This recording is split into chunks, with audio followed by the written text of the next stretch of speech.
Aujourd'hui, je vais vous parler de la procédure de redressement judiciaire. C'est pas sexy du tout ce que je vais vous raconter, mais c'est super important de comprendre que le redressement judiciaire, ça ne sert pas à faire couler votre boîte. Premièrement, ce qu'il faut bien comprendre, c'est que la procédure de redressement judiciaire, ça s'adresse essentiellement aux sociétés. Les entreprises individuelles sont assez peu concernées. Normalement, vous n'êtes pas censé rentrer dans cette procédure-là si vous êtes entrepreneur individuel. Alors, il y a des cas particuliers où c'est possible, mais je ne vais pas rentrer dans le détail. Donc, l'objectif ici, c'est vraiment de vous expliquer ce que c'est que le redressement judiciaire, surtout de ne pas paniquer si vous êtes concerné, parce que c'est souvent plutôt une procédure qui est utilisée pour sauver une entreprise que pour la couler. Il ne faut pas confondre, par exemple, la procédure de redressement judiciaire de la procédure de liquidation judiciaire. La procédure de liquidation judiciaire vient souvent en cas d'échec du redressement si un dépôt de bilan, on va dire, classique ne peut pas être fait. La liquidation judiciaire, qu'est-ce que c'est ? C'est ce qui va s'appliquer quand une entreprise est considérée comme étant incapable de payer ses dettes, par exemple les emprunts bancaires, par exemple les factures auprès de ses fournisseurs, et quand cette incapacité de paiement s'assortit d'une incapacité à reprendre l'activité pour le payer sur le long terme, par exemple en réétalonnant ou quelque chose comme ça. Et effectivement, quand cette procédure-là arrive, ce qui va se passer, c'est que le tribunal va solder votre entreprise. Il va faire en sorte que tous les avoirs de cette entreprise, donc les factures que vous n'avez pas encore encaissées, le matériel qui vous appartient, éventuellement vos locaux, etc. Et attribuer les bénéfices de ça à vos créanciers. Et éventuellement, s'il reste quelque chose à la fin, ce sera pour vous. L'autorité judiciaire considère que vous n'êtes pas capable de rembourser vos créanciers, qu'il faut que quelqu'un s'occupe d'organiser tout ça à votre place, et il organise le remboursement. Et éventuellement aussi, s'il reste des dettes à la fin, c'est lui qui va décider si oui ou non il y a eu faute de gestion de votre part, et si oui ou non, vous allez rembourser avec vos deniers personnels ou pas.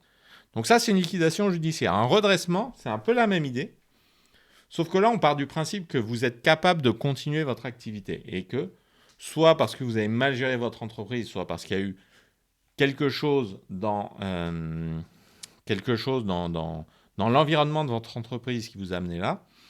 Donc, vous pouvez continuer l'activité, mais vous ne pouvez pas la continuer de manière viable avec les dettes que vous avez aujourd'hui. Par contre, vous pouvez, sur le long terme, rembourser ces dettes.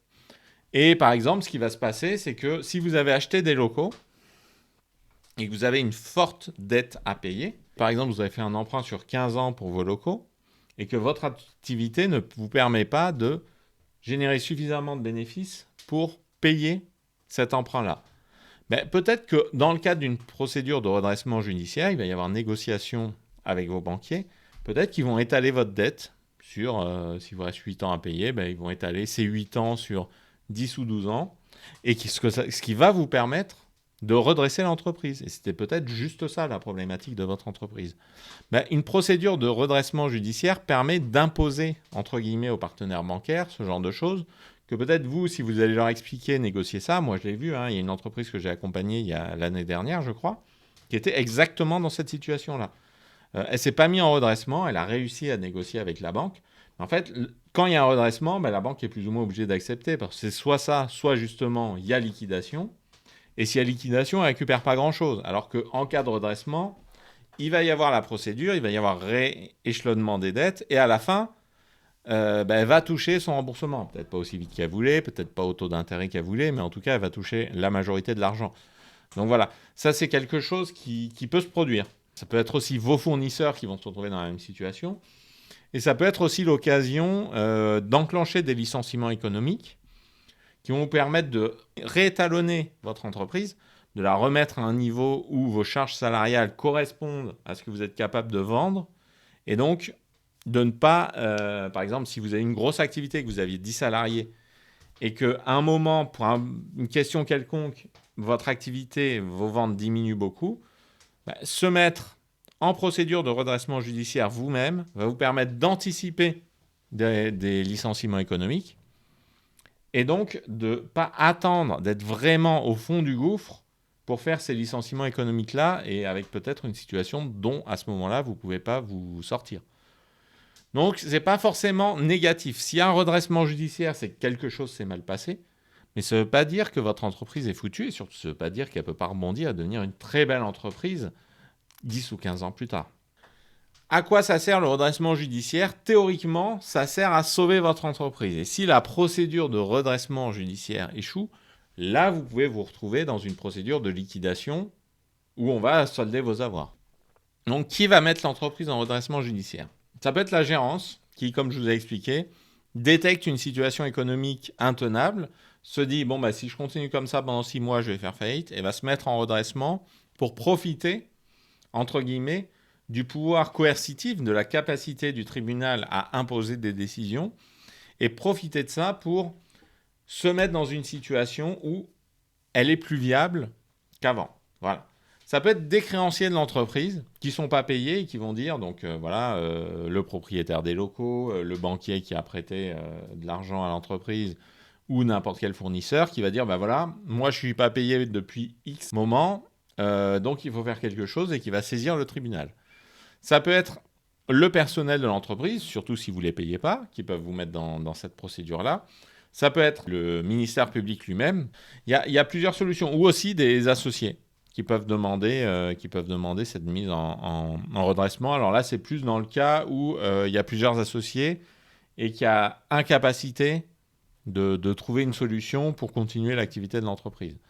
Donc, il peut y avoir une procédure de redressement. Imaginons la mort de l'associé majoritaire dans une entreprise. Il y a plusieurs héritiers, donc l'entreprise marche un peu, mais il y a conflit entre les héritiers. Du coup, une procédure de redressement peut être enclenchée dans ce genre de cadre-là. Donc, une fois que cette entreprise est mise en redressement judiciaire, qu'est-ce qui se passe? Là, il va y avoir un diagnostic de ce qui se passe dans l'entreprise. Donc, le tribunal va désigner des gens pour faire ce diagnostic-là, notamment un administrateur judiciaire potentiellement. Un plan va être mis en place pour décider de ce qu'on peut en faire de cette entreprise. Et en général, on va privilégier le fait d'avoir la gérance actuelle qui va rester en place, malgré tout. Mais on peut arriver à une situation où ce qui est préconisé, c'est de vendre l'entreprise. Et dans ce cas-là, on sort un petit peu de cette procédure-là. Et quand il y a possibilité de mettre un plan de redressement et que tout le monde autour de la table est d'accord pour ce plan de redressement-là, eh bien, tout simplement, ce plan est censé être appliqué. Et ce qui permet de redresser la barre, théoriquement. Évidemment, des fois, ça ne se passe pas bien. Et si ça ne se passe pas bien, on va pouvoir rentrer dans un cadre de procédure de liquidation judiciaire, en général. Donc, malheureusement, je ne peux pas trop vous donner d'exemples concrets de comment ça se passe, parce que moi, je n'ai jamais vécu ça. J'ai eu des partenaires, même pas des entreprises dans lesquelles j'étais. J'ai eu des partenaires, des gens avec qui je travaillais qui ont été concernés par cette procédure. Donc, j'ai vu un petit peu comment ça se passait vu de l'extérieur. Dans leur cas, je pense à 2 exemples concrets en particulier, mais je ne peux pas vous les détailler parce que ça les regarde, hein, ça ne vous concerne pas. Dans les 2 cas, la procédure a été plutôt positive parce qu'il y a eu un redressement, il y a eu un rééchelonnement des dettes. Dans un cas, il y a eu un licenciement économique, mais je ne sais pas vraiment si c'est le tribunal qui l'a imposé ou si ça a été fait de gré à gré, entre guillemets, par le gérant. En tout cas, dans les 2 cas, les entreprises ont survécu. Et il y en a une, en fait, ça s'est fait très très tôt dans mon aventure entrepreneuriale, entre guillemets. Donc je pense que j'ai créé ma première boîte, ma première vraie société depuis 2 ans, donc ça devait être autour de 2015. Et en fait, l'entreprise a survécu pendant plus de 5 ans après ça, jusqu'à ce que le gérant décide de partir à la retraite et donc de revendre son activité. Donc techniquement, là aujourd'hui, l'entreprise n'existe plus. Mais les clients de cette entreprise sont toujours clients de l'entreprise qui a racheté cette boîte. Donc, procédure plutôt positive pour le gérant, en l'occurrence, parce que lui, il avait son activité de service. À un moment, il a eu des difficultés. Et je vous avoue que je ne sais pas pourquoi il a eu ces difficultés-là. Et cette entreprise a survécu. Il en est sorti honorablement. Il a revendu son entreprise. Donc, il a pu se faire un petit pactole pour sa retraite. Voilà, sans problème. Donc, dans son cas positif, et le deuxième cas auquel je pense, là, c'est très différent. C'est une entreprise qui avait plusieurs associés. Un des associés qui était censé faire toute la commercialisation ne l'a pas fait. Donc, le gérant a commencé à se dire ça pue. Et sa problématique, c'était que justement, les banques avaient un peu trop chargé la mule en termes de mensualité de remboursement. Ils avaient fait des emprunts très courts pour rembourser le plus vite possible et payer le moins d'intérêt possible. Et ils n'ont pas pu négocier avec les banques. Et c'est la mise en procédure de redressement qui a permis d'échelonner la dette différemment et de sauver cette entreprise. Donc ça, c'était il y a 2 ou 3 ans, ce dont je vous parle. Et à ma connaissance, l'entreprise existe toujours. Après, oui, j'ai connu aussi une autre entreprise qui était en redressement judiciaire et dont le modèle économique n'était pas viable. Et donc, elle a été mise en liquidation et puis ça, c'est fini, quoi. Donc voilà, c'est pas forcément toujours des mauvais cas. Enfin, sur 3 cas que j'ai en tête, il y en a 2 qui sont bons. C'est pas forcément une stat viable. Mais dites-vous bien que cette procédure-là n'est pas forcément mauvaise dans votre vie d'entreprise. C'est mieux de ne pas en passer par là. Mais si vous avez des difficultés, pourquoi pas enclencher ce genre de procédure. Si vous êtes créateur, de toute façon, a priori, vous n'en êtes pas là. Sachez que même dans le pire des cas, vous voyez, à partir du moment où on pilote bien son entreprise, même quand on a des grosses difficultés, on peut trouver des solutions pour pas trop se foutre dans la merde.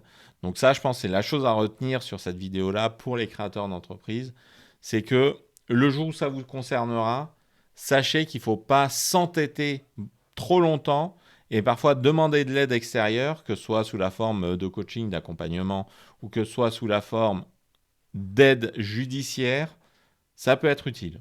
Ça peut être utile dans la vie de votre entreprise. Si ce que je vous ai dit vous a intéressé, n'hésitez pas à mettre un pouce bleu. Il y a mon mail en description si vous voulez travailler avec moi. Abonnez-vous si des vidéos sur l'entrepreneuriat vous intéressent. Il y a un Discord pour discuter de la chaîne. Et sinon, si rien de tout ça vous intéresse, il ne me reste plus qu'à vous souhaiter une bonne journée.